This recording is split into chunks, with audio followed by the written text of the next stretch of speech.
This is Uncle Don, and he's got a huge problem. See, Uncle Don's jungle owes a lot of bananas to many creditors. 37 trillion bananas, to be exact. Now that's bananas. That's over 1,000 times more bananas than there are monkeys on the entire globe. Potentially even more bananas than stars in the night sky. This is called the U.S. National Debt. Every year, Uncle Don collects bananas from working monkeys who live and run businesses in the jungle. This is called taxes. The government then spends those bananas to run the jungle, build roads, pay soldiers, provide health care. Okay, maybe not that one, but you get the point. Taxes are meant to be used by the government to build, repair, and improve infrastructure and policies. But here's the problem. Uncle Don always spends more bananas than he collects. And he's not alone. Every administration does it. Every single year. When this happens, the jungle runs something called a deficit, where the jungle simply isn't able to cover its expenses with the taxes it collects from its citizens. So, to fill the gap, Uncle Don borrows bananas, promising to pay them back later. But later never seems to arrive. So who lends the U.S. bananas? Some bananas are borrowed from other monkeys in the jungle. Banks, investment funds, even Grandma Monkey's retirement account.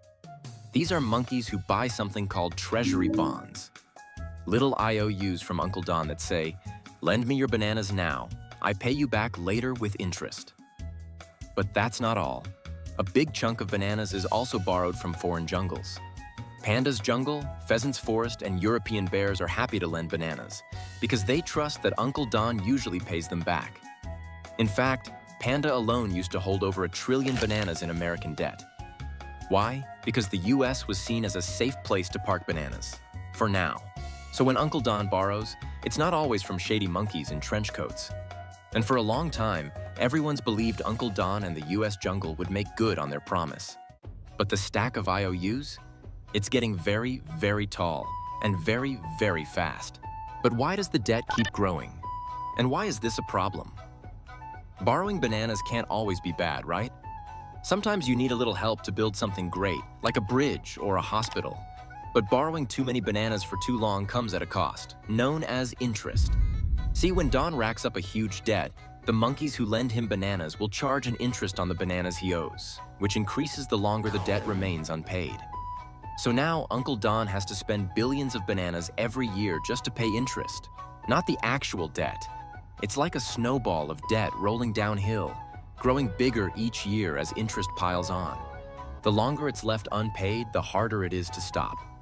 But wait, there's more. Remember those IOUs that Uncle Don writes? Some are bought up by the feds, also known as the Federal Reserve. They're a unique bunch. See, the feds aren't exactly part of the jungle government, but they're not entirely independent either.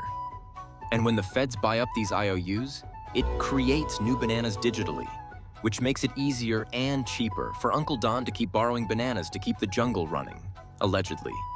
Some monkeys say this helps keep the jungle stable. Others say it just enables the government to continue its unchecked spending. And that's just on home turf. What if international lenders start demanding higher returns or lose trust in Uncle Don's promises? They could stop lending, or worse, ask for all their bananas back at once. And when that happens, let's just say bananas will hit the fan. But how does it affect regular monkeys like you and me? You might think, who cares? I got no bananas anyway. I'm right there with you, my friend, but you should care. Because other than going from a union to a banana republic, jungle debt affects everything.